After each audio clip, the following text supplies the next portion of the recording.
OMG.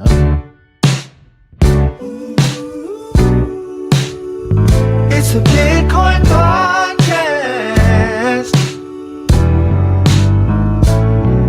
The only one that's making your money is you. Listen to the Bitcoin podcast. So hold on and listen to the Bitcoin podcast. Hey, everybody. Welcome back to another live episode of the Bitcoin podcast. I'm the host that typically talks first, D. I'm your second host, Dr. Corey Petty. And I'm the third host, Jesse. Herd host. I'm so tired. I'm the herd host. Today, we're bringing you three exhausted hosts that have adulted hard Coming aside at you. from this show. We're coming at you. And we're also trying a page out of, who's the director of Lord of the Rings? Peter something? I don't know. I think his name's Peter. We're Maybe trying a that- little Yeah, perspective yeah. illusion where Corey and I are normal sized and Jesse is tiny. So if you're looking, Jesse's itty bitty today. So we're coming in hot today. The latest things I'm being asked. Peter by Jackson. Peter Jacks. That's what- I There forgot we his go. last name. I forgot. Gotta look it up. I typically call him Peter Jacks just when he and I kick it. But so the latest things I'm being asked by the new round of GPPs, the aunties are way out of the game. If you guys have been listening to our show for a while, you know I have an auntie index. My aunties have been they can't take it. I think their hearts It's out of the explode. game. Auntie has They're out no there. more. They can't do it anymore. And so the new GPP that approaches me is the one that is hyper educated, hyper professional, and usually buying XRP. And they tell me things like, hey, XRP is going to do way better than Bitcoin. And I'm like, really? Explain to me how you know this.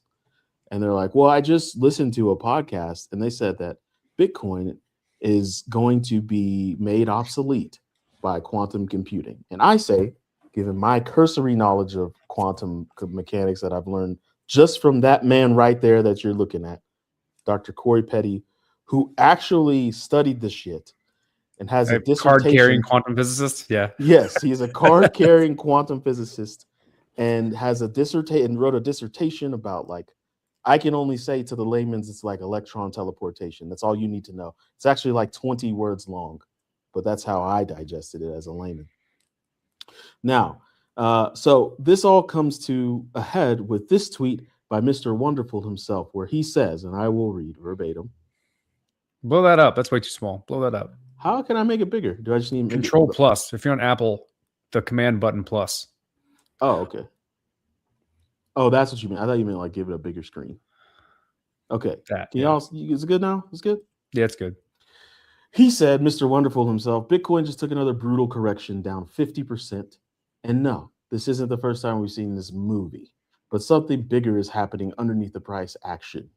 Back in October, when everything melted, Bitcoin got slaughtered and the rest of the market was wiped out, and some coins down 80 to 90%, which we've all seen before. And they never recovered. Why? I'm the expert on Bitcoin. I'll let you know. I'm Mr. Wonderful. Because institutions finally did the math and realized if you want 90% of the upside and volatility in crypto, you only need Bitcoin and Ethereum. Oh, shit.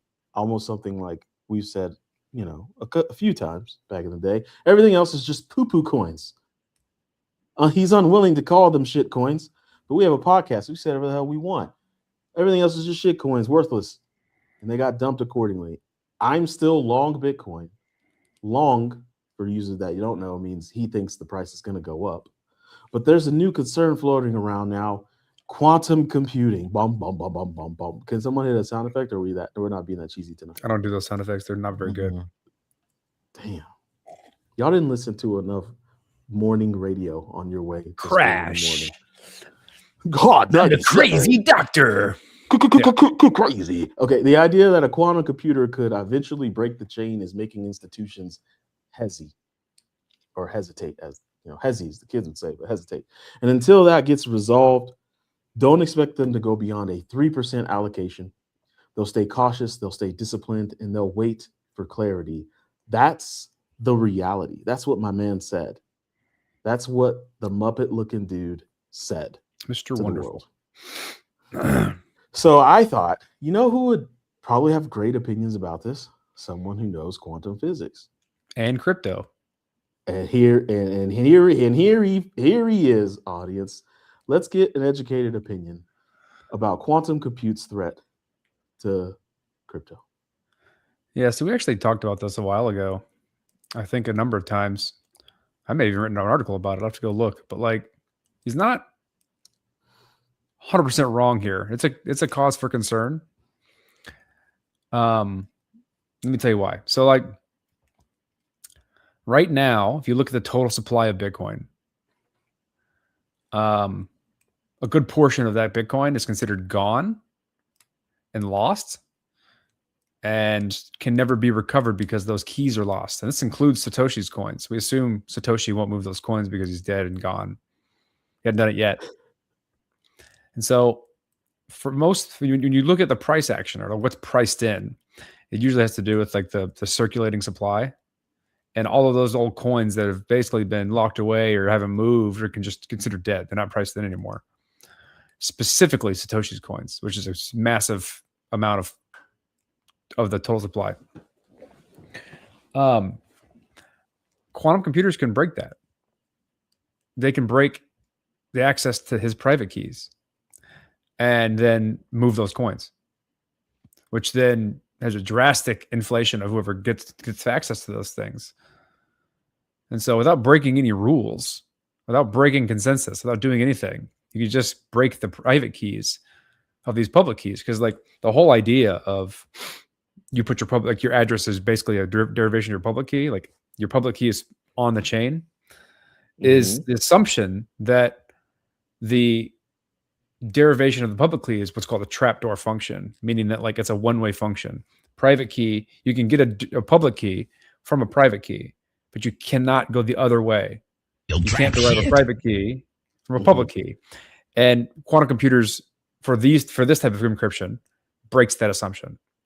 In the event there is real quantum computing and they can get to, I think it's a 256-bit key that Bitcoin uses, they have access to anyone's private keys.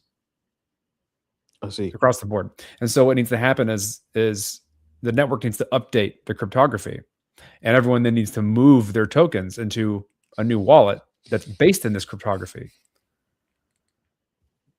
And Satoshi can't do that. So even if you made like a social change, like you go through all of the rigmarole of getting the network to upgrade itself, change the rules, do a hard fork, change the cryptography, because of this problem that is a real problem, Satoshi's not going to do it. So that means one of two things: those coins stay there, or the social consensus is to cut them out of existence completely, which is making the assumption that like he is dead, he is gone, he's never coming back. And all the other tokens that are like that we assume are dead. And so that needs to be dealt with. And Bitcoin as a community isn't the fastest at dealing with problems like this, or any hardware upgrades, or like hard fork upgrades. And so, yeah, it's a risk. It's a real risk. So I guess my immediate question, right,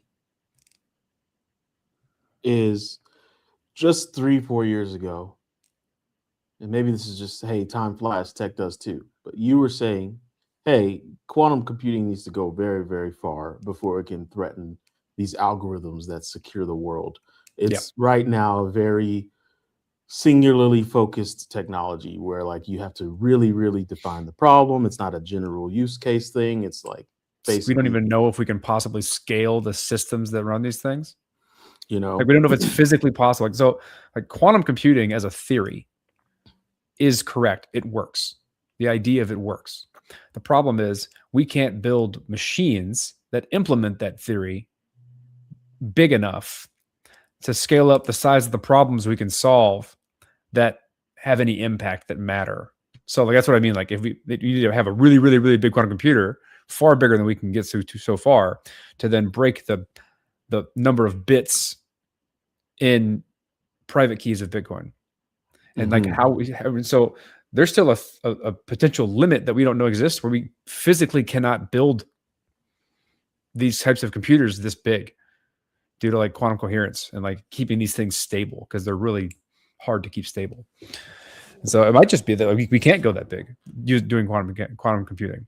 But we don't know that. And so like, yeah, there's a lot of innovation that's required to like build quantum computers that are useful, but there's no theoretical reason why we can't do it yet. So it's just a matter of time. Do you ever fear that we'll rip a hole to another dimension on accident? No. Okay, I had to sneak that question in, and you know I had to sneak that question in. Okay, so The Event Horizon. let's get back to the crypto. Okay, so basically, it's the Satoshi paradox that is the real threat because we can't get social consensus and move enough of the supply. It's a real threat that Bitcoin just kind of freezes, actually. Yeah. Mm. Like it's like what do you do with the supply like that? Like okay, now one person who we don't know has all the And tokens. you can't just create like another layer with more tokens because then we're kind of going against the grain of like, The oh, whole we point is can digital scarcity. That's the we whole. can't just create value out of nothing. There goes that 21 million right? Bitcoin meme. If we cut them So- all out and we make this cryptography upgrade, So there goes that, right? So I have bad news for most everyone listening. I am Satoshi. No, I'm kidding. yeah, it's real bad news. We're fucked. What did I do with my hardware wallet? No. So that's the true paradox is that like the moment it does become a real threat, Bitcoin actually can't, because Bitcoin went a different route when it comes to social consensus. Bitcoin itself, BTC, that is, becomes not usable. Yeah, it's like I did write a blog about like how the Bitcoin consensus works, or like kind of the primitives on why we trust it, and it's all built on one simple assumption, one math assumption, and that is that a SHA-256 hash is a one-way function and has an uniform distribution, meaning that like you don't have collisions and you can't guess what your hash is going to look like beforehand. And like when given a hash, you can't go backwards. You can't go back to the data. And so because of that assumption, we base all our cryptography in this kind of specific size and type. And if we break that assumption, which quantum computers do when they're big enough, like they by definition solve this problem that we couldn't solve beforehand. If we can make them big enough, then it all comes down. So there's been a whole field that's been kind of blown up and gotten way more mature since we started building the semblance of quantum computers called like post-quantum cryptography. And that's basically rebuilding all the cryptographic things we have today that are not subject to this same problem that things like what secures your browser uses. So I everything I know about cryptography I learned from the amazing textbook Digital Fortress by Dan Brown. And from what I understand, I have that here. it's an amazing book, dude. I've read that book like 6 times. I don't know why. I really like it. It's a fiction novel, everyone, which you can learn a lot. It's Dan Brown. So it had some snippets in there. Oh yeah. Each chapter is 3 sentences long. It makes you feel real accomplished. For real. But anyways, there's like a real it's not just crypto that breaks. Like it's everything that breaks. Oh, yeah. There's a whole, if it's a website, you can probably search for it, basically like the countdown on all the things that need to get upgraded that are much bigger than crypto in order for like the internet to not break or the banks to not break. Because like most of the cryptography that we have today is based on the type that can be broken by quantum computers. So like they're probably not like what the first, because these things are still expensive to run. It's not like you just have a quantum computer and it sits in a corner of your room quietly and just cranks away and doesn't pull a lot of energy. They're incredibly expensive and hard to run. And they don't just like crank stuff out. They're incredibly expensive and hard to run for like a single problem. And so it's not like once these things exist and when they start being used and we have evidence that they're being used, so the public knows about it because they're gonna be military weapons initially. It's not going to be on Bitcoin. It's going to be on something else. I don't know. What do you think, Jess? Is this something that hits your radar at all, or you, like? So while you guys are talking about it, I'm actually just querying ChatGPT, getting some actual numbers. So here's some actual numbers. You want to throw it on the screen? So how fast? It's too long. I can't read it all. I can't put it all. It's so a lot. textual. Yeah. So the questions I had, I'll give you a quick paragraph summary. So breaking a specific Bitcoin private key. He gone. You moved him.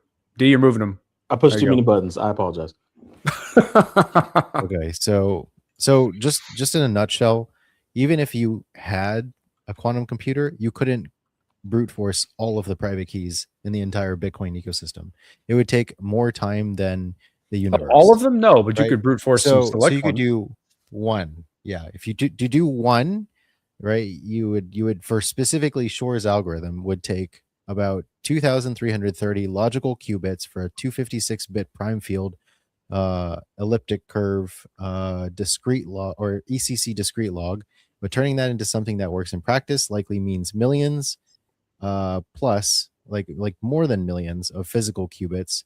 And one published hardware assumption study suggests roughly 3.17 times 10 to the 8th physical qubits to do it in about 1 hour, fast enough to matter for some theft scenarios when a public key is exposed. Today's gate-based systems are roughly 10 to the 1 to 10 to the 3 noisy physical qubits, and only tens of logical qubits in public error-corrected demos. While annealers can have thousands of qubits, but aren't useful for sure, quote, breaking all private keys is essentially brute forcing the 2 to the 256 key space, or with Grover's quadratic speed up to the 128th, which remains astronomically infeasible even with wildly optimistic step rates. So the realistic quantum risk is targeted key recovery for keys whose public keys are available. Yeah, definitely not sweeping the entire key space. But then also in terms of cost, there is no Shor's algorithm capable quantum computer you can buy today at any price. So the closest thing to cost in terms of what it costs to rent time on the most capable gate-based hardware available via cloud, top end. So like nobody has the hardware, and even if the hardware existed, Amazon bracket, I guess there's something called Ion Q Forte, which reservations at $7,000 per hour. Okay. D-Wave sucks. That's not going to do it. Yeah. So anyway, it doesn't exist. You got to scale like orders of magnitude even more before you have a shot. So I don't know. I think it's just I don't know. It's this is the thing where interesting. All right, DARPA has like programs. If you want to know the real threat on this, yeah. There's a blog. There's a YouTube video I just put in the chat that does a great breakdown on like what the time horizon actually is and why. What is the time horizon? It's really good. I don't think he remembers it. What? What is the time horizon? Less than 10 years. Less than 10 years. Yeah. For like breaking real infrastructure that matters. Okay, but not okay. So what is the less than 10 years, but like minimum what? 3? Forget 5? Forget the like 5. Like potentially 5, depending on key innovations. I see. So it is actually. You look at the scale of the individual things that need to scale and the trends. Yeah. And some newer things that have come out that like basically amplify the timeline, and what things we can do now that don't require like fully cracking encryption. I see. That are basically like a smaller problem space. You don't need as big of a quantum computer to start having severe impact. I see. Okay. All right, hear me out. So we got an elliptic curve, right? Looks like a sideways omega. Kind of. That's What if just we one way of like, showing it. It's not actually how it works. yeah, like if you control the the parameters of the ellipses, it'll change. But here's the thing: what if we had like parallel? I think that's right. Yeah, parallel curves. You know what I'm talking about? They never touch, right? They do just in infinity. just stacked, right?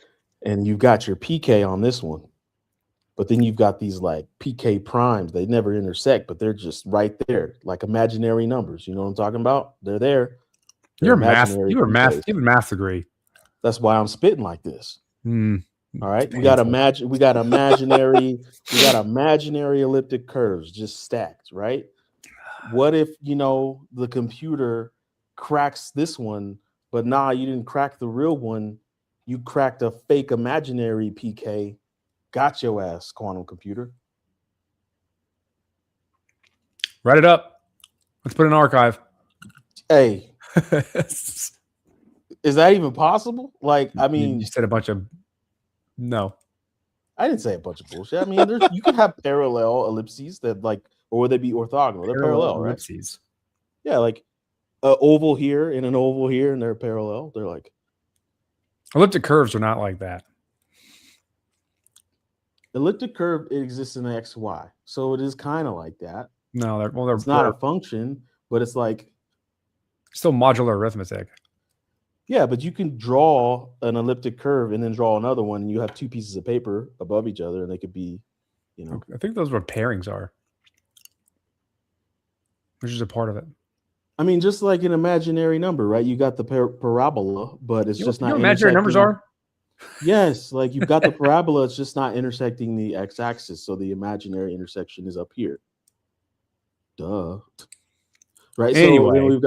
So then you've got, imaginary elliptic curves, and then you just trick the computers into like hacking the imaginary ones. Write it up. Hey, clip that. Somebody get on that. Chat, get on that. We know some of you guys are pretty bright out there. Get on that. I only took a math undergrad, so I'm batting way out of my league here. Right? My skin is too moisturized to be a PhD in math. Yeah, so, fuckers. I never did any cryptography math. I'm doing it with Corey. They were doing the ZK. I'll tell you this true story and about my past in undergrad. I was trying to go visit my professor and forgot he had a class he was teaching. And it was a way, way super duper advanced PhD course.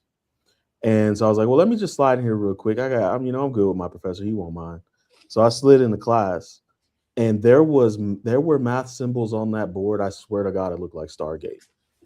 And everybody was just laughing and having a great time in math language I would never understand. There was like a pyramid with an angel ring on the top. I was like, yo, I will never understand. I was like, I don't even want to be a part of this.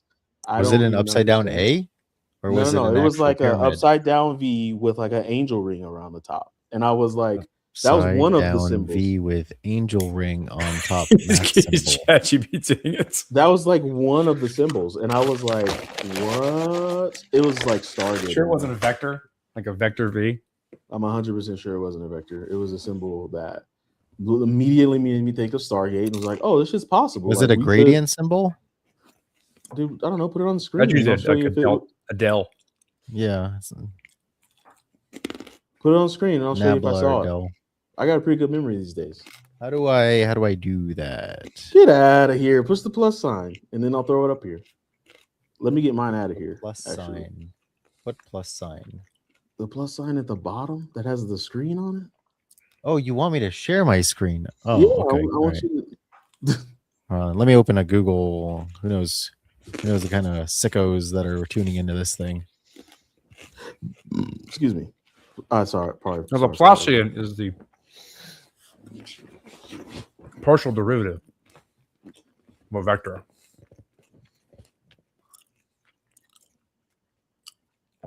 Hold on. I don't think we're talking about. It's a different class. He wouldn't be having like the capital D, which is like the upside down triangle. All I know is like math to me started to hurt when like I didn't know that I thought studying math was going to be doing the stuff that I thought was easy. Got A's in, loved it, calculated it up, was jamming, understood calculus. Abstraction. Good. Like and abstraction. then when it got to like that real analysis and that what's the other one? It's not real analysis. It's Linear algebra. imaginary analysis, I think. It's over, bro. Complex Linear analysis. was complex analysis. Linear algebra was fine. No, it's not the for all symbol. I think that's what you were about. No. This right here, this nabla or del. You're not showing your screen. Oh, there it is. That doesn't help at all. Hold on. See it right here? This thing, was it that thing? Nah, that wasn't it. Dell. That's what we were talking about. Nope, that wasn't it. Nabla, del, they're the same thing apparently. I know what that upside is, down but that V. wasn't it. Okay, give me a query that we can find it. Hold on, let me 'Cause see. I looked up exactly what you said. Upside down V with angel ring on top. That's him.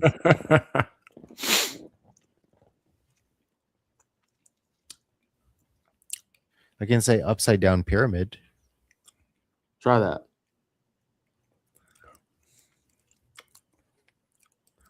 Still getting the nabla.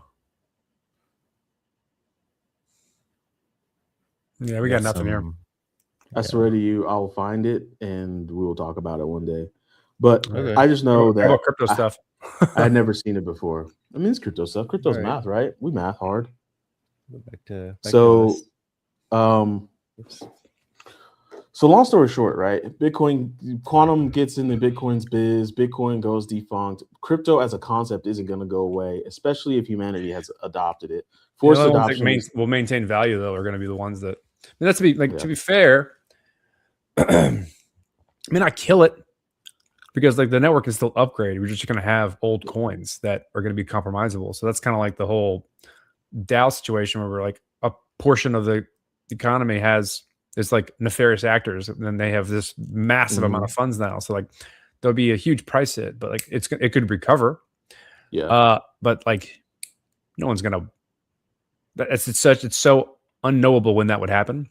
What say you to the audience that's like says that they fork it and then they're like, oh, now there's just more scarcity and let's just play with it. They have to get rid of like the 21 million Bitcoin meme, all kinds of things, and like I'm not even sure if they've even thought about this in terms of the development plan. I mean, I know that like Pierre Woolley and Maxwell are smart people, so they get this concept. I don't know. It's real. But like altcoins, I mean, all chains right now, I mean, other than like maybe two, which no one cares about, are have this problem. Like the entire. There's like three main types of cryptography we use for almost all the chains, and they're all subject to this problem. So to a varying degree, and so they all need upgrade.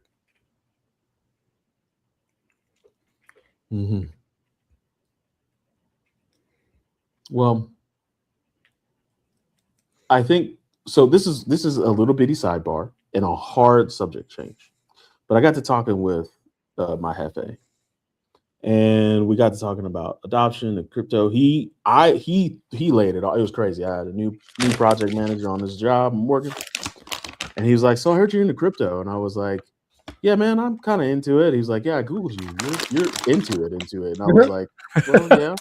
And then this dude pulled out 8 hardware wallets from his bag, and he was like, "Yeah, me too." And I was like, "Oh shit!" And so we had lots of great conversations, right? And then what led to was the cross the chasm conversation that you and me used to have, Corey, about like, hey, you got your early adopters, and then you've got this huge chasm, and then you've got mass adoption. And then I got to talking, I'd be spitting, and I thought, like, I feel like that chasm is forced adoption. I feel like, hey, there it is. Who's the author? Jeffrey Moore. Jeffrey Moore, Crossing the Chasm. Great book. We all had to read it. I don't know why. Marcello gave it to us, and we all read it. Cello gave it to us because he wanted us He wanted to talk about this concept because he had learned about it in marketing. Obviously, he's a marketer, and he wanted to talk about it because we were always talking about being early. It's like, okay, who's the audience?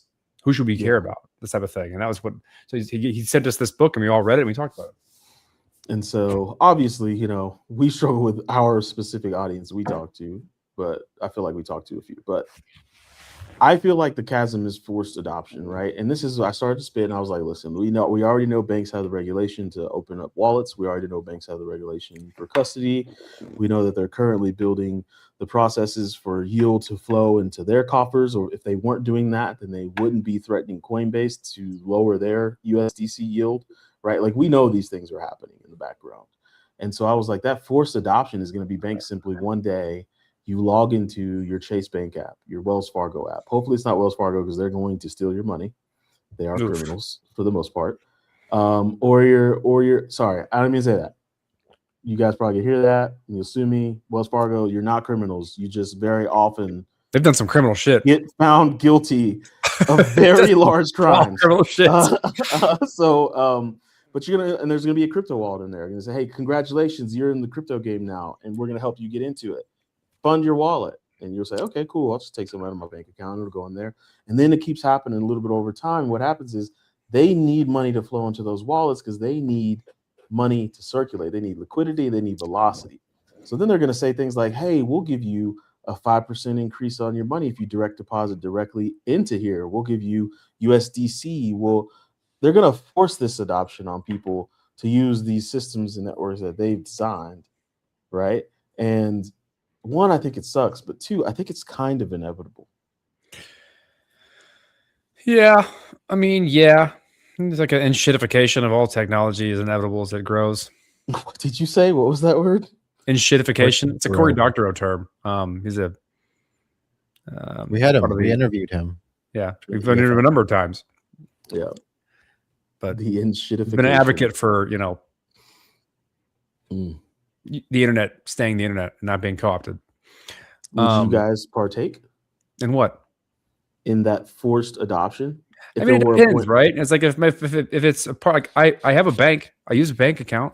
I still participate in traditional infrastructure. So like if my bank happens to have this offer that makes sense for that pool of funds, sure, whatever. But I'll at least go into it understanding what it is.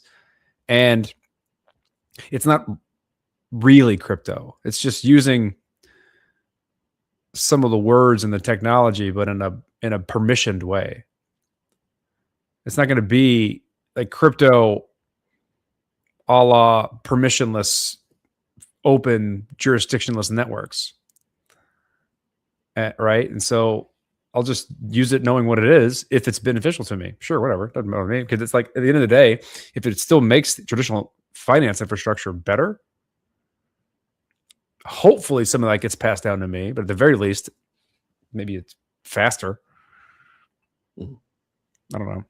Yeah, I don't care. I'm still participating in the real stuff. And so like, that's just like, if it helps, whatever. Yeah. We got a comment. Left a big like.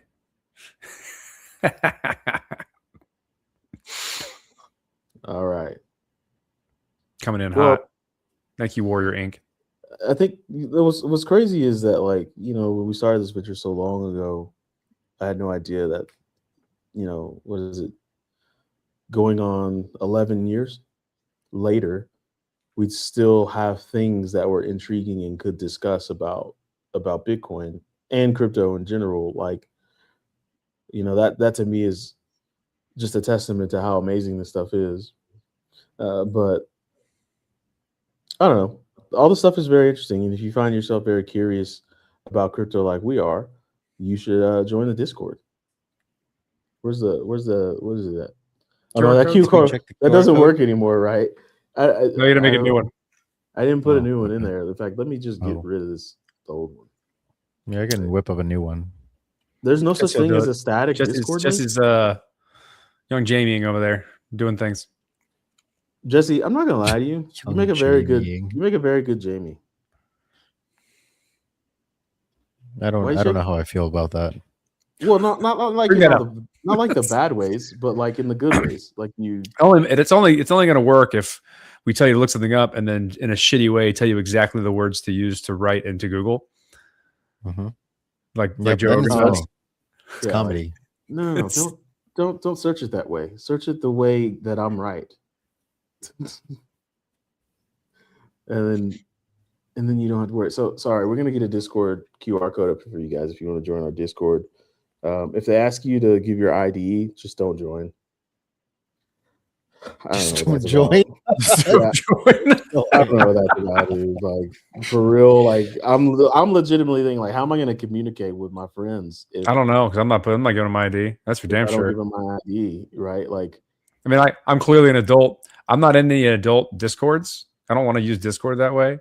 I know there's a ton of that stuff available, yes, there is, dude. but like I'm not saying that from I'm not. I don't 'cause I don't do. have any Discords servers that I know of that would flag me. It's gonna basically gonna run AI in your profile and say, "Are you an adult?" Yeah. Or are you participating in adult only content? Then if yes, based on however that AI looks at you, it'll then make you go through that process of giving your ID or whatever that KYC process is, which is going to get hacked, or Tencent has all your data. So, but they already have that anyway. So, Dude, those so yo, true David, story. So that True one story. works. there you What's go. up, Dave? My adult daughter draws anime, and so she's in these like anime discords. And one day she's like, "Hey, can you help me fix my computer?" And I'm like, I'll give it a shot." So I get on her computer, and I'm like, "Oh, you got Discord open?" And then me, knowing full well what I was gonna see, saw in this Discord channel that she was in, or server that she was in, a channel, and it was the emoji 1 with a slash through it, and 8 with a slash through it. And my brain, for some reason, said, "Oh, that's a weird way to write like 18 and over." And I clicked on that. And boy, oh boy, it was like a channel where you submit your very adult anime pictures and get voted on about how awesome they are. And I clicked on there and it was up there. And she saw and I saw, and then we saw each other's eyes. And I was like, what are you doing? And she's like, you shouldn't have. Why would you click on that? You knew exactly what you were gonna see. And I was like, I just didn't think it was happening like that. She was like, why would you? And that was like, it was just like I felt like I knew more about my daughter that day, that she draws some crazy shit and just throws it out there. She's good at it too. Dude, I was like, oh my goodness. I think I said this is bad. I was like, no OnlyFans for your body, but these little cartoon bodies, if you want OnlyFans them out, You can make an avatar out of it. Make some waifus, make some money. do anime. You don't make that much stuff. money. It's like for Middle Eastern Yes, it's Europeans. like, no, I already looked into it. Wait a minute, No. Jesse. Wait a minute. How do you know? Wait, whoa. What? No. Oh, Corey knows. I've invited Corey into the place. NSFW He showed me Blender. the things, and I'm like, nah, I'm Yeah. good. You can commission some 3D model art if you want. They usually sell them on dating sims for lonely, like terminally online people who can't leave the house, and they just fap to that type of shit. Yeah. I feel like there's a real market for people who just can't get out of the house, or maybe they have a physical disability and they need to, they got to satisfy that human urge. But anyways, we've gone way off a subject. Let's get back to crypto. Well, I mean, it's been a long day for the three of us. We can wrap this down if you guys like. Wrap it up. Wrap it up. That's how long it's been. Zip it up and zip it out. Why is everyone harping on hanging? Is that what that guy said? I don't know. Who knows? Yeah, It's I don't know. YouTube comments, bro. You can't like look into them too strong. The other guy said, "What's the crack?" Yeah, I don't even know. Anyways, we're gonna wind this on down. Go ahead and join the Discord and chat it up with us. It's the other way. Your screen is mirrored. Oh, my screen's mirrored. There you go. It looks right on my screen. That's so weird because it looks right on my screen. It pisses me off. It's way wrong. There we go. I've now unmirrored my camera in the settings, so now I can do that. There we go. Yes. Yeah. That's it. Join Discord. You'll find all kinds of people in that Discord. You will find developers. You will find founders, investors. You will find incredibly intelligent, studied people. You will find. Did I already say developers? I did. I already said founders. There are some. What's the word for crypto dudes that gamble a lot? DeFi nerds. Yeah. Degens. There's some degens in there. Just a good crypto community, and we've been slow growing for some time. We used to have like 1,000 people on our Slack, but then we moved over to Shit was Discord. wild. It was pretty cool. I loved it. But then we moved over to Discord, and a lot of people didn't move over from Slack. But we're trying to get back up there where it's just like real people having real conversation, and we If also you're do a bot, good job. Yep, you sound you're- like a bot. You get. booted. You will Ejected. get booted. I was gonna say Right. something else. That didn't come out right. We could go. You're gonna get launched if you're a bot, right? Or if you talk like a bot. So, other than that, Jesse, you want to shout out your stuff? Yeah, go to archivist.storage if you care about your data and data privacy. Is That's that it. it right there? Yeah, you could go there and you can download the pilot. I haven't dynamically linked V2, but there's a V2 and I put in a bunch of cool stuff if you want to archive the internet. Dope. Corey, talk about your stuff. Logos.co, baby. Get your civil All liberties right. back. And my stuff is the bitcoinpodcast.com. I got some other stuff, but that's for different. You don't need to go to that stuff, right? We need to redo the outro to bring back some of the old music. I still have it on my hard drive. Yeah, that jazz one. I like the very first one. You can use that at the outro. Outro was good. Was that your brother's music? No, For that the was just jazz? some random video game music we found. Some random like Japanese like puzzle game that like one person played on Xbox Live, the original Xbox Live, and we just ripped it and nobody ever sued us. All right, play the outro.